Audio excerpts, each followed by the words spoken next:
Welcome to the video for chapter 29 of the Cambridge Introduction to Sanskrit, which is going to tell you about R and N stems and about the periphrastic future. First of all, R stems, or strictly speaking, vocalic R stems.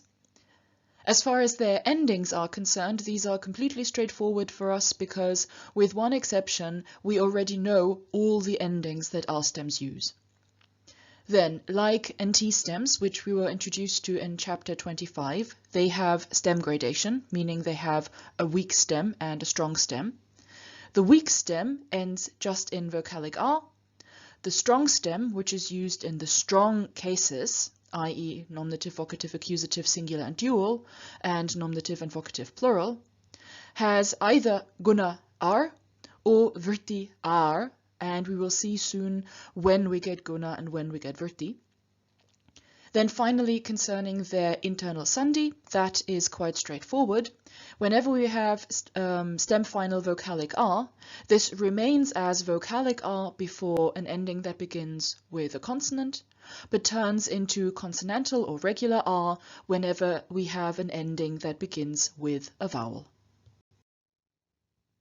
Before we go on to looking at a full R stem paradigm, let's briefly take a look at the semantics, that is the meaning of R stems. Most R stems actually end not just in but in ter, and fall into two semantic groups. The first of these groups, by far the smaller, is kinship terms, that is, words expressing family relationships, such as mater, meaning mother, pitter, father, duhiter, daughter, and brater, brother. And yes, the reason why these words in Sanskrit and in English sound so similar to each other is because they are related. As far as their forms are concerned, these have their strong stem in guna, so we get matar, pittar, duhitar, and bratar, and their weak stems in zero grade, so mater, pitter, duhiter, and brater. The same applies to one other word, namely ner, meaning man, which has its strong stem also in guna, nar, and its weak stem in zero grade, ner. By far the bigger group of R stems are so-called agent nouns, that is, nouns that talk about someone who does something, such as teacher, baker, leader, and so on. These are formed by taking a verbal root in guna and adding the suffix ter. So, for example, on the basis of ni, to lead, we get ne ter, meaning leader. On the basis of lab, to take, we get labdher, someone who takes, a taker. The internal sandhi in that is explained in chapter 8, in case you're not quite sure what's happening there. Or from raksh, to protect, we get rakshi ter, protector. Note that we here have an I appearing between the verbal root, raksh, and the ter. This is the same kind of I that we've also seen appear before other words that used a suffix beginning with t. So tum, the infinitive, ta, the ta participle, toi, the gerund, and so on. These forms have their strong stem in vritti, so end in tar, and their weak stem in zero grade, ending in ter. So let's look at two R stem paradigms, specifically one from each group, namely pitter, father, kinship term, and neter, leader, which would be an agent noun. The grey, the shaded fields in this table contain the strong cases, i.e. the forms that are based on the strong stem. Remember that it's only in the strong cases that we have different stems, namely for kinship terms guna and for agent nouns vritti. In the weak cases, we have the same stem for both, namely the stem in zero grade. Let's begin by looking at the strong cases. In the singular, we have pitta, pittach, pittaram. As we've seen in a number of paradigms before, the nominative and vocative are a little unexpected in their form and best should be memorized. Pittaram, on the other hand, is predictable. What we here have is the stem in guna, pittar, and then the ending am that we've already seen in a number of other paradigms. Then in the dual we have pittarau, and in the plural we have pittarach. So in both cases we have the strong stem pitar plus endings that we already know from many other paradigms, namely au and ach. Then in the case of neter, leader, we have the singular neta, netach, netaram. Again, nominative and vocative should simply be memorized. Netaram then again is predictable, namely we have the strong stem in vrti, netar, plus our ending am that we already know from a number of other paradigms. Then in the dual netarau and in the plural netarach, i.e. we have the strong stem which stands in vrti, netar, plus the endings au and ach that we already know from other paradigms. Then the locative singular, as you can see, also is shaded because unexpectedly here the stem again stands in guna, pitari and netari. Note it's in guna for both types, so not pitari and netari, but pitari and netari. So guna in the stem in the locative singular. Then let's look at the weak forms. In the singular, we have the weak stem pitr, so in the 0 grade, plus the endings a and e that we already know from other consonant stems, basically. And then in the ablative and genitive, we have the one ending that was mentioned earlier that is different from what we've seen before. It's uch, so we get pituch. Then completely parallel in neter, we get netra, netre with endings we already know, and netuch with an ending we don't know and that we just need to straightforwardly memorize. Then the dual is again straightforward. We have Peter Bjam and Peter Och, with the A at the end of the stem remaining vocalic in front of Bjam, but changing into a consonantal A in front of Och. So it's Peter Bjam and Petroch. Same thing in Neter, Neter Bjam, Netroch. Then in the plural, we have some forms that behave just like consonant stems, and those would be the instrumental, dative, ablative, and locative. There we have the stem Peter or neter plus bich, biach, biach, and su, which through the rookie rule, so through internal sandhi, changes into shu. But the accusative and genitive plural behave like vowel stems. What we've got here is pitern and netern and piternam and neternam respectively. What's happening here is that these forms are basically parallel to other short vowel stems that we've seen, so short A stems, short I stems, short U stems, form their accusative plural by lengthening the stem final vowel and adding N. So we have naran, agnin, danun, and we have in the genitive plural the stem final vowel lengthened and nam added. So we have, for example, nara, nam, hari, nam, and so on.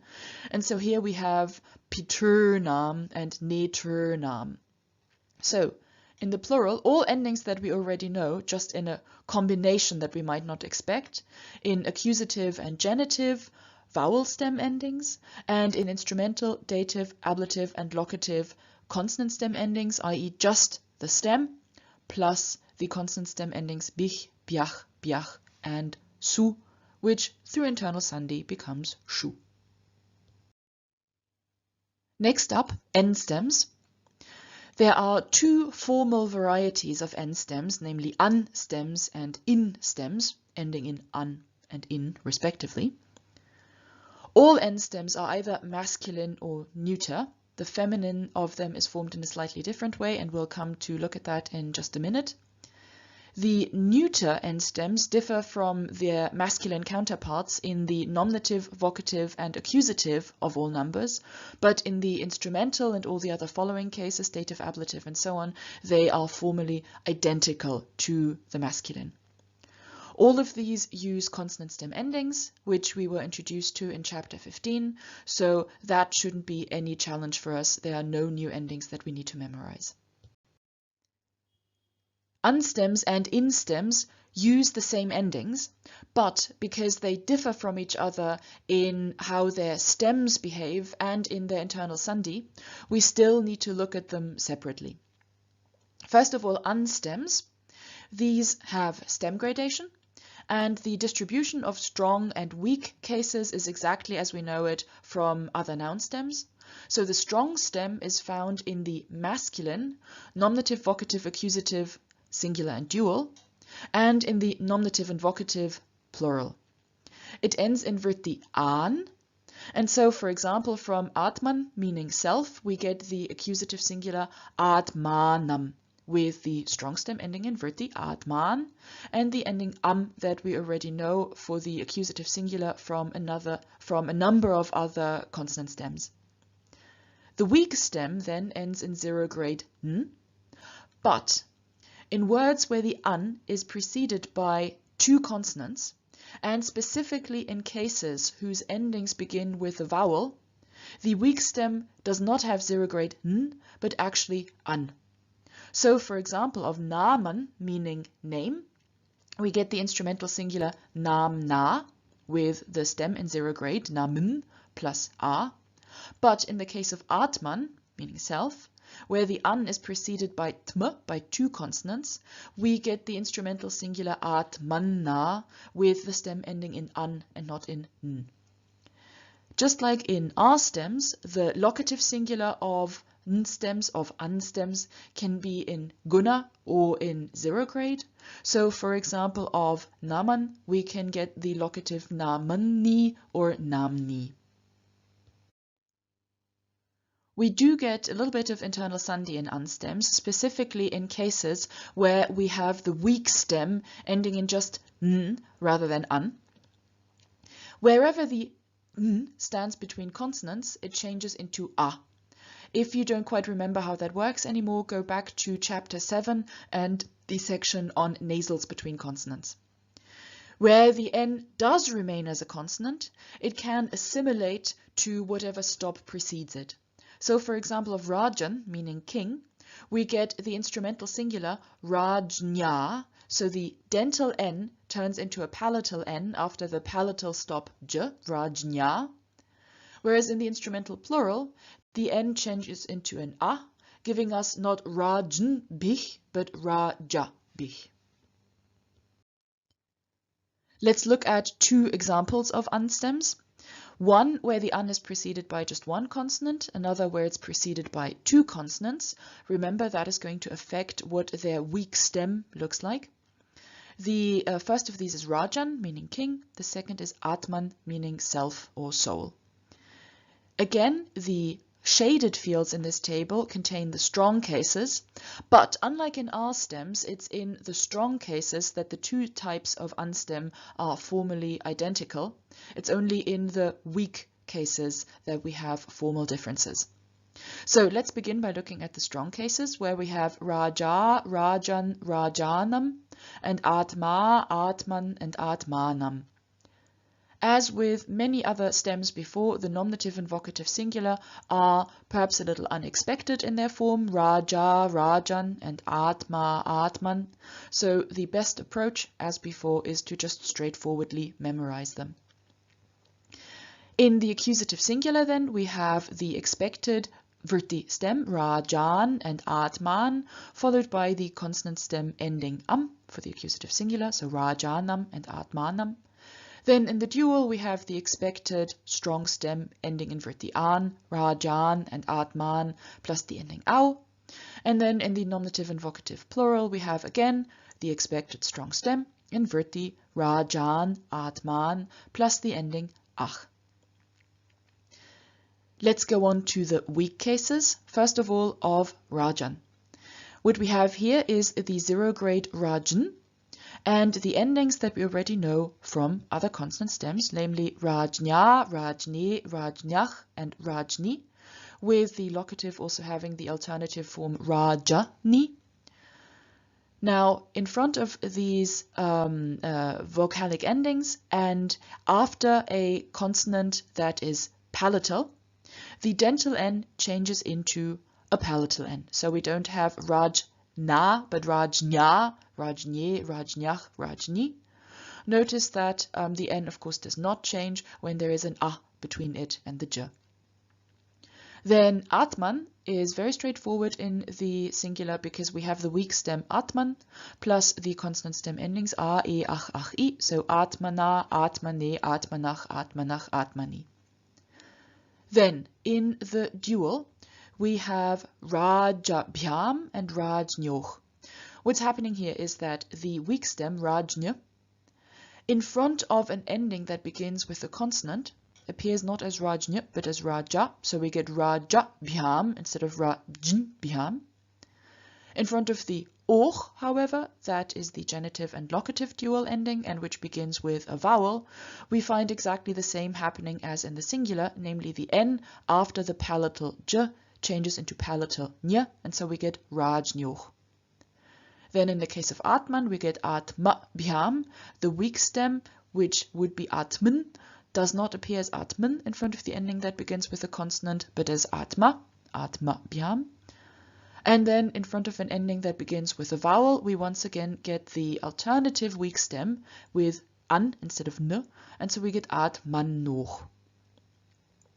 Then in the plural, we again have the n in the weak stem of Rajan changing into nya in front of endings that begin with a vowel, and the n changing into a in front of endings that begin with a consonant. So we get Rajnyach, Rajnyach, Rajabich, Rajabyach, Rajabyach, genitive plural Rajnyam, and Rajasu. So whenever the ending begins with a consonant, the stem appears as Raja. Whenever the ending begins with a vowel, the stem appears as Rajnya. Then in the case of Atman, we again have the weak stem appearing as Atman in front of endings that begin with vowels, but in front of endings that begin with consonants, we have the same kind of stem as with Rajan, namely the n at the end of the stem changes into a. Nasals do that between consonants. And so we have Atmanach, Atmabich, Atmabhyach, Atmannam, and Atmasu. In both cases, the locative plural su remains as su because it is preceded by the vowel a, and that does not trigger the rookie rule. As was mentioned earlier, neuter unstems have forms that are different from their masculine counterparts only in nominative, vocative, and accusative. All other cases have the same endings. And as we've already seen in various other neuter paradigms, nominative, vocative, and accusative share one and the same ending. So of Naman, meaning name, we have the singular nominative, vocative, accusative form Nama. So basically the stem final N has just been dropped.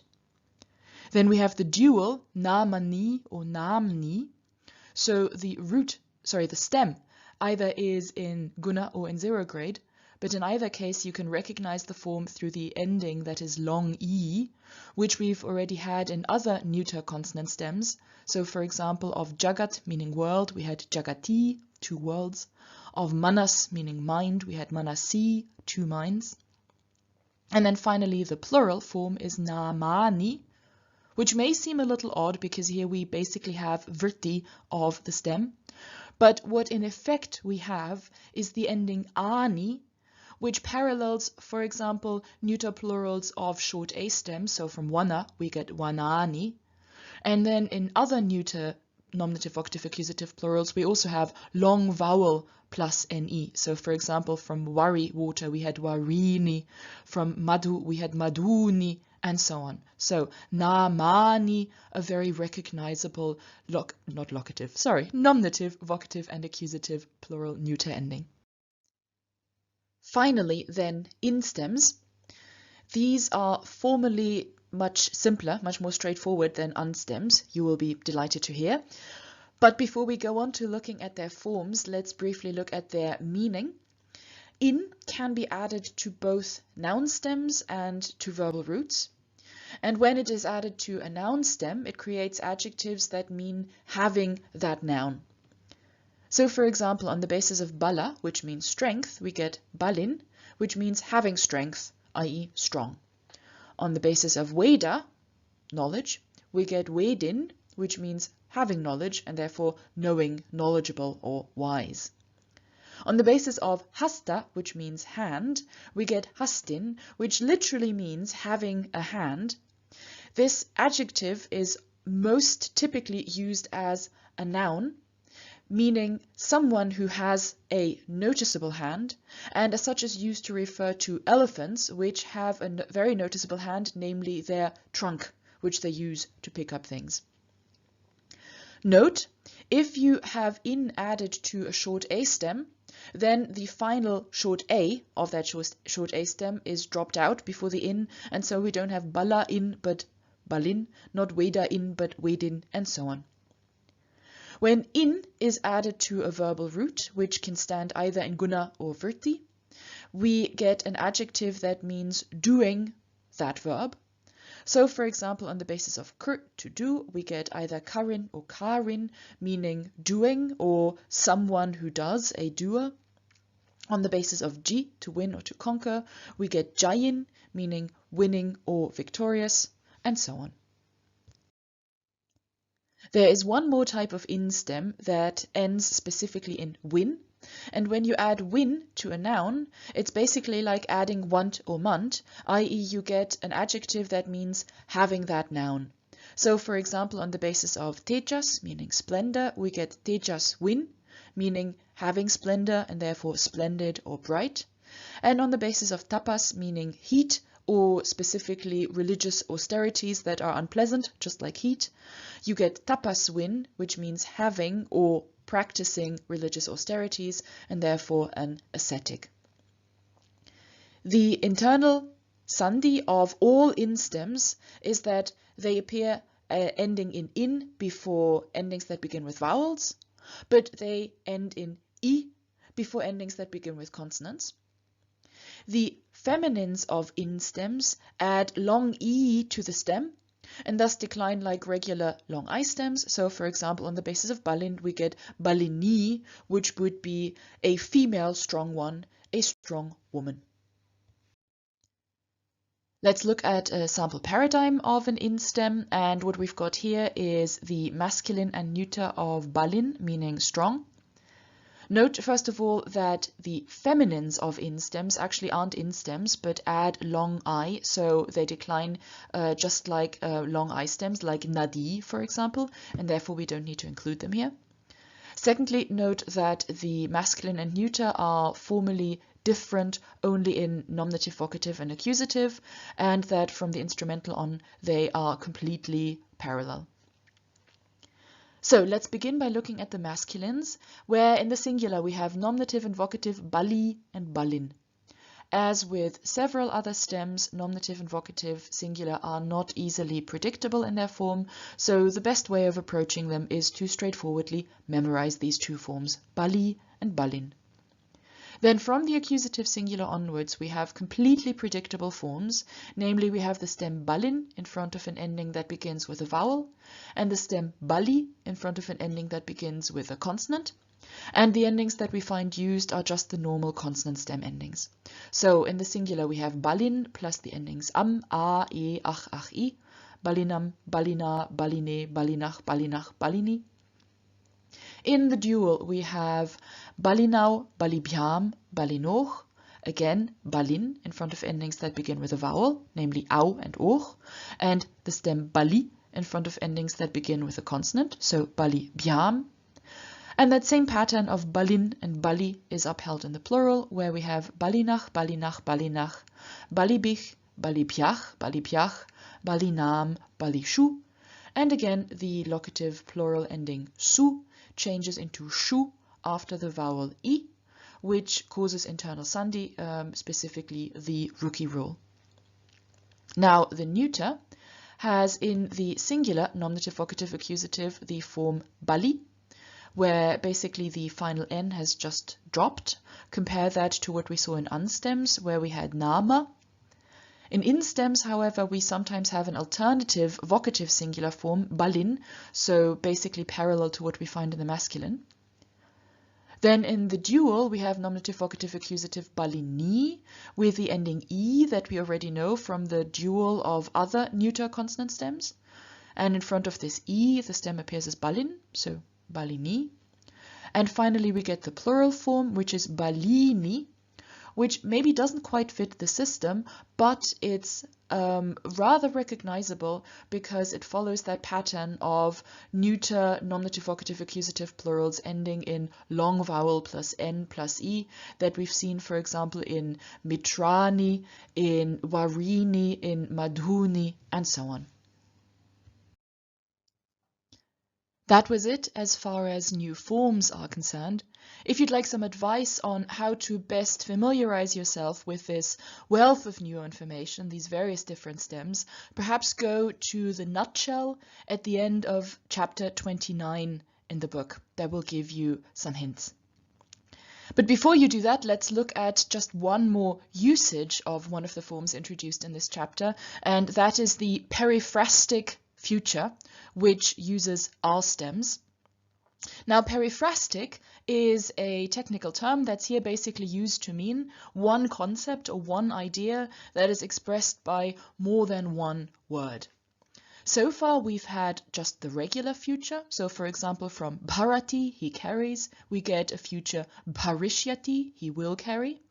And there we have the idea of he will carry expressed by just one word, bharishyati.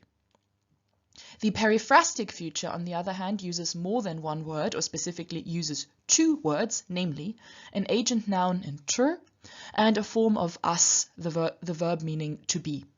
So, for example, neta asmi, in addition to meaning I am a leader, can also be used to mean I will lead. So we have two forms, neta asmi, that together express the idea of a first singular future. Now let's look at these forms in a little more detail. In the first and second persons, what we have is the nominative singular form of an agent noun, which then ends in ta, so for example neta, combined with the relevant form of as, to be. So for example, of neta, we have neta asmi, neta swach, neta smach. In the second persons, we have neta asi, neta stach, and neta sta. And these can either be written as two words or can be combined into one word, so neta asmi, neta swach, neta smach, and so on. And in the third persons, we have just the agent noun in the nominative of the respective number. So in the singular, we have neta, in the dual, we have neta rau, and in the plural, we have neta rach. And these, when used as the periphrastic future, would mean he will lead, they both will lead, and they, plural, will lead, respectively. When you encounter an instance of the periphrastic future, you should translate it into English just like a regular future. So, I will see, I will lead, and so on. It will be the syntax, i.e. the context of the sentence, that will help you recognize a periphrastic future as a periphrastic future rather than as a normal use of an agent noun. One example of that would be from the Mahabharata, Asmi Hanta Jayadratam. Asmi Hanta could mean I am a killer, or it could mean I will kill. Together with Jayadratam in the accusative, it can only mean I will kill, because if it meant I am a killer, then there's no way that we could make use of that accusative. But if we recognize Asmi Hanta as a periphrastic future, then we can see that Jayadratam simply is the direct object, and that Asmi Hanta Jayadratam means I will kill Jayadrata. That was it for this chapter. We hope that you found this video helpful, and if you have any comments or suggestions, we would love to hear from you. Please do write to us at rupal@cambridge-sanskrit.org. And now, for your own work on this material, good luck and have fun!